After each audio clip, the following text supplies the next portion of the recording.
In the early days of the internet, the History Channel was a place for factual, historical programming. However, that era has passed, and today's network, now just called History, has shifted focus. Here's a look at the most notable scandals to affect the channel.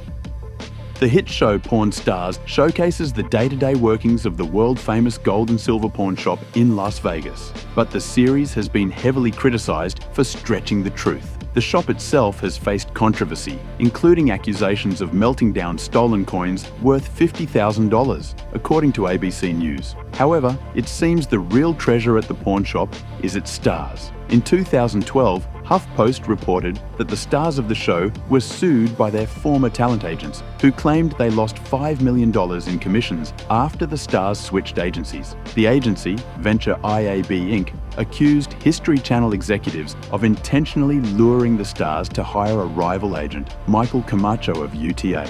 The outcome of the lawsuit is unclear, likely due to it being dismissed or settled out of court. Then there's fan favourite Austin Chumley Russell, who plays the comedic sidekick on the show.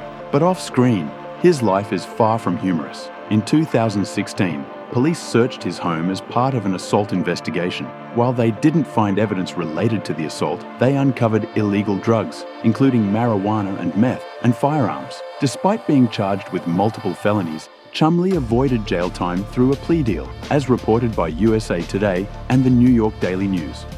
The 2014 miniseries The Bible was a major success for the network, but one casting choice sparked controversy. Producers cast Moroccan actor Mohamed Ouazani as the devil, but his striking resemblance to President Barack Obama quickly went viral. As reported by The Guardian, comparisons flooded social media, with many viewers pointing out the uncanny similarity. Producer Roma Downey insisted it was purely coincidental, but the internet had already turned it into a viral sensation. If you will bow down and worship me, I will give you the whole world.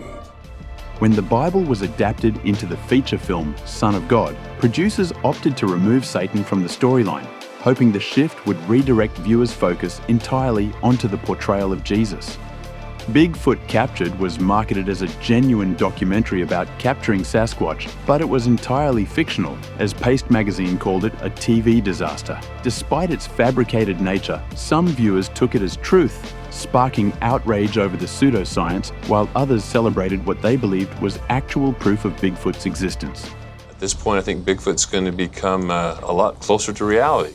The channel misled both its audience and guest experts about the show's authenticity. Professor Jeff Meldrum expressed disappointment in the Idaho State Journal, criticizing the fake evidence and lack of credible sources. His advice to viewers? To be skeptical and not take the program's claims seriously. Take what you can from it and have a chuckle over the remainder.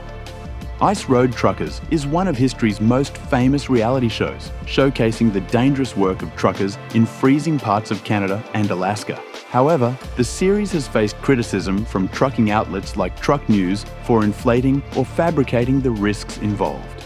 Man, it is cracking. It's something fierce. I can't go any slower.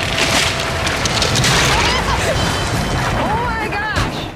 In 2013, Ice Road Truckers star Tim Zicore found himself at the center of a serious scandal. According to CBS, Zicore hired escort Lisa Cadeau in Las Vegas, but became enraged when he claimed she overcharged him by $1,000. He lured her to his apartment, where he violently beat and imprisoned her in a closet.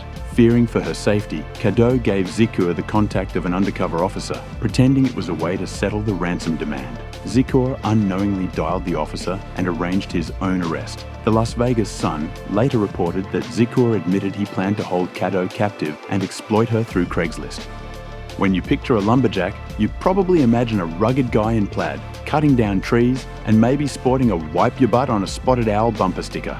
You don't usually think of them hauling logs out of water. Yet, as NPR explains, there was a time when lumberjacks floated felled trees on rafts down rivers. Occasionally, logs would fall off and sink, staying remarkably preserved in cold water for years. These sunken trees could later be retrieved, but in Washington state, it's illegal to salvage them. That didn't stop Axemen star Jimmy Smith, however, who was caught on national TV fishing out these logs, a move that many saw as either outrageously bold or downright reckless. I'm the first one in the Northwest to do this type of logging. Smith's motivation was noble. He aimed to safeguard rivergoers by removing dangerous sunken logs. He explained, "If I can save one kid or one boater, I think it's worth it." Swamp People showcases alligator hunters in Louisiana, but the cast's legal issues often overshadow the reptiles. TMZ reported that stars RJ and J. Paul Molinaire were arrested for assaulting a man with a beer bottle. Trapper Joe faced charges for burning his girlfriend with a cigarette and punching her. Additionally, Screen Rant covered an incident involving Roger Rivers Jr., who was arrested for selling illegal meat. We like it all. We eat everything down here. Further adding to the show's troubled reputation, the troubled cast of Swamp People faced a shake-up before Season 7, with many members unexpectedly fired, according to Starcasm. Fans were left stunned, and several cast members vented their frustrations on social media. Despite the backlash, producers stuck to their decision, introducing a fresh group of swamp dwellers. The History Channel once claimed to have solved Amelia Earhart's mystery, but their key evidence was quickly debunked by a blogger. When you hear the name Amelia Earhart, it's a question mark that's never been solved. The History Channel's documentary, Amelia Earhart, The Lost Evidence, sparked brief excitement with its claim that Earhart and her navigator survived their 1937 disappearance, allegedly living in the Marshall Islands while the US government covered it up. However, the theory quickly unraveled. Blogger Kota Yamano investigated the photo's origins and discovered it was published in a 1935 Japanese coffee table book, 2 years before Earhart's ill-fated flight. Even if the image did show Earhart, which it didn't, it wouldn't support the claim of her survival. The documentary's claims were quickly debunked, leaving the network's Discovery in tatters. History's Mountain Men showcases individuals living as if in the 17th century until they secretly watch TV when the cameras aren't around. To me, there's way too much overdevelopment in this world, and I want to do at least my part in keeping some of it wild.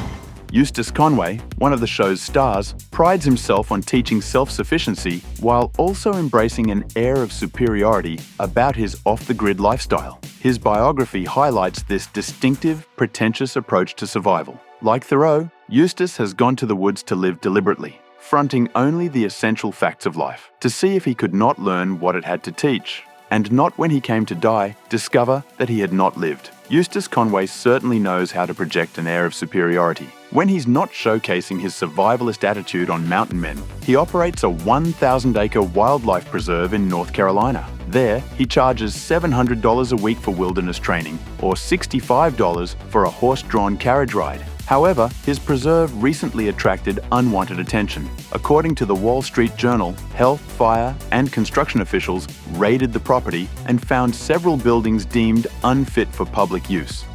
The History Channel once found itself in hot water over a $30 million miniseries about the Kennedys. After a leaked draft sparked outrage among the family's supporters, the network cancelled the project. Despite months of production and rewrites, the show was criticised for containing numerous inaccuracies and defamatory content, leading to its abrupt pull, as reported by The Hollywood Reporter. They made it sound like I like Hitler.